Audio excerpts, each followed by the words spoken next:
Blog Talk Radio. Hello, everybody. My name is Jay King. Welcome to our show, Hip Hop National Radio. Right now, you're listening to Hip Hop National Radio conference call. I am Don Jr. I'm the host of the show. We have a lot of great stuff going down tonight. Today's topic of discussion is, what is a producer and why do I need one? We are doing a show, as Don said, on what is a producer and why do we need one? Because finding the right producer for your project can be a very daunting task. A lot of artists don't really know or understand the function of a producer, what he or she does, and why a producer is important to a project. In today's business, the producer is often essential to the sound of an artist because he or she is creating the musical parts of the songs for an artist. We will have a few notable famous producers as guests for our show. James Early, MC Hammer, Easy Mo B, who's done Miles Davis, Notorious B.I.G., and Craig Mack, L. Rob, an independent up-and-coming producer, Rob G., who's produced Morris Day and a lot of independent artists, and just worked with me just recently, Bernard Big One Williams, who's an independent producer and beat maker, and John Bukowski, who's done gospel like Helen Baylor, did all the music for the Jamie Foxx show, Tina Marie, and the Pointer Sisters, and also work with Club Nouveau. If you're interested in this subject, tune in at www.blogtalkradio.com/hiphopnationalradio or call in at 213-559-2995. Well, what we're going to do is this, Don Jr. We're going to actually let each of our special guests say who they are, what they do, and then we're going to ask them some questions. We're going to open up the lines for our listeners. Thank you for listening to Hip Hop National Radio. I am Don Jr. I'm going to be your host tonight. We got a lot of stuff going down. We have Easy Mo B in the building, Bernard Big One Williams, L. Rob, a lot of great producers, a lot of stuff that's going to go down. Okay, you guys, so one thing that happens in this business is production. Producers are the most important part of the music business today because actually producers are the sound of artists. There was a time when producers just produced records, but the artists really were their own sound. And a producer could come in, but somebody else arranged the song, somebody else wrote the song, and the artist performed the song. Well, by the time we got to the 80s, artists were producing their own records. By the time we got to the 90s, producers were making artists. And that's where we are right now. Producers have a sound. You can hear the sound of a record and know who produced it. Some of those producers we have here today. We're going to get into some questions. First of all, as the music business has changed, so has production. We're going to ask our producers today, and each of you guys can answer this question the way you like. Please limit your answers to 1 to 2 minutes because we have a lot of information to try to get out. And the first thing I'm going to do is when I open it up to you, I'm going to ask the producers to say who you are, what you've done, and then I want to ask this question. How has production changed for you with technology, and is it better or worse? I'm going to start this question with my man, L. Rob. L. Rob, tell the people who you are, where you're from, give them a little bit about you, and then tell us how has production changed with technology, and is it better or worse? Yeah, it's L. Rob from Way Up Productions up here in Boston, Massachusetts. I've been around the music industry 20 years. I started with music in 1990, back in the days where Soul to Soul and Lisa Stansfield and a few other young UK artists were there. I was actually in the Air Force, and that's where I got my start in music and being around those folks. And through the years, I've worked in the gospel industry, worked with James Bignum and North Carolina Mass Choir, South Carolina Mass Choir.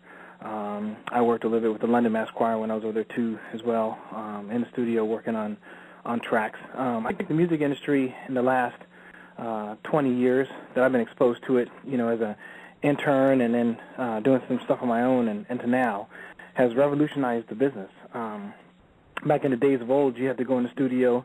You paying tons of money for studio time. You needed studio engineer, you needed a mixing engineer, you needed studio musicians, you needed a whole group of people to pull off putting together a sound recording, and you were using, anybody remember the Ampex tapes and the MPC in its early days?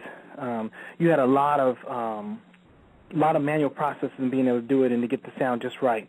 I mean, it had a tube flavor for it. It had a nice soft, warm sound to it, but there was a lot of people involved, very expensive, and a very laborious process. I think the way it's revolutionized music today, technology, is that, talking to some of my industry partners that own multi-million-dollar studios, they're noticing that that most people, independent artists, major artists, are building studios and production places in their own houses to try to cut down some of the costs, and the equipment has gotten better over the years. So they've noticed that the independent artist is now trying to take some of that thing off of them, the cost off of them associated with being able to do it, and trying to do a little bit of the pre-production, so when they do come into dealing with a producer or a major studio, they can have reduction of cost, but they have something that a producer can work with. So technology is actually a really good thing for everybody who's been involved in the industry. It's helped myself as a producer. I used to buy rooms and racks full of equipment. Now everything is software-centric. You can do most of the stuff off a laptop computer. That sounds just as good and gives you just as that many tools in your arsenal. And when the technology changes, it's about changing out some software and a few other hardware components, and you're already back in the house and being able to do it. So I think technology is a wonderful thing. It's allowing producers to get more efficient, produce better quality tracks, and have better equipment to work with, and keep up with the latest and greatest technologies that are out there to help them produce those hit records and make that good quality commercials in. Thank you so much, sir. Very good answer. Let me go to John Bukowski. I'm going to ask you the same thing. John, please give the people a little brief history of who you are and and tell us how you think the industry has changed in production and has it helped or hurt the industry. Okay, great. Yeah, I introduced before. This is John J.B. Bukowski. Been in the industry now almost 30 years, and it's interesting that this question has come up because I actually was working professionally when the technology changeover really first hit with what I would think would be the creation of the Linn drum and the introduction of MIDI, into our creative flow. But I'll put a pause there and just tell you a little bit more about me. Like I said, I've been in the industry 30 years. I started out working with Tina Marie, who's an artist that I still have a relationship with today and produce. We just delivered an album. She's back with Cash Money now. But when I was working with Tina, that led to a staff writer-producer position at Motown Records before Berry Gordy sold the company, which was a great learning experience. It was like being in college, being in school. I had a chance to work with all of the legendary artists that were still signed to the label: Smokey Robinson, DeBarge, Rick James, the Commodores, Temptations, Four Tops, Rockwell, all the different people that were there.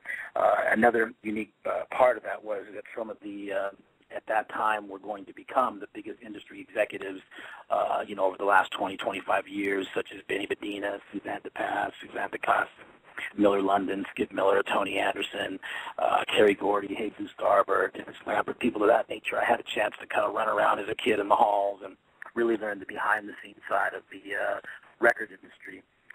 After I left Motown, because of all those relationships, I pretty much had a carte blanche to the entire industry. So I ended up having production deals at Arista, and worked with Bernadette Cooper, Cornelius Mims. We co-wrote the Madam X single, Just That Type of Girl, went to number 3 in Billboard that year. Went on and found my way into gospel music. Got a Grammy nomination for working with the gospel artist Helen Baylor. From there, got into television, worked with Bill Maxwell, the supervisor. We did all the music for the 100 episodes of the Jamie Foxx show. Had production deals at various different labels. Actually, when I met Jay, it was back in the Warner days, and we worked on Club Nula together. And kind of just evolved all the way through to where we are today, really taking advantage of having that left brain, right brain thing going on where, just as equally creative as I was, business-wise. And Jay has definitely been one of my mentors that I looked up to because, he has that same dynamic. He's one of the, greatest business minds out there over the last, years. So it's great to be on the panel. But to respond to the question, I think it's unique. When you have technology, there's always going to be a plus and a minus, and it depends on how the category you look at it. I think one of the things that everybody originally noticed with the introduction of technology was the lack of maybe human feel to things, Back in the day when I started as a session player, as a keyboard player, there was no other choice but live musicians, the Steve Ferronis, the Anthony Jacksons, the John Robinsons, the Nathan East, the Paul Jacksons, great filling games. You had no other choice but to cut record with live musicians. You had that live energy, that live chemistry. So as technology came on the scene, that was one of the first things that most people thought, wow, how do we get back to that live feeling? People would comment on things were stiff. They would have, more of a sequenced feel or a stiff feel, electronic feel. So that was probably one of the more negative things.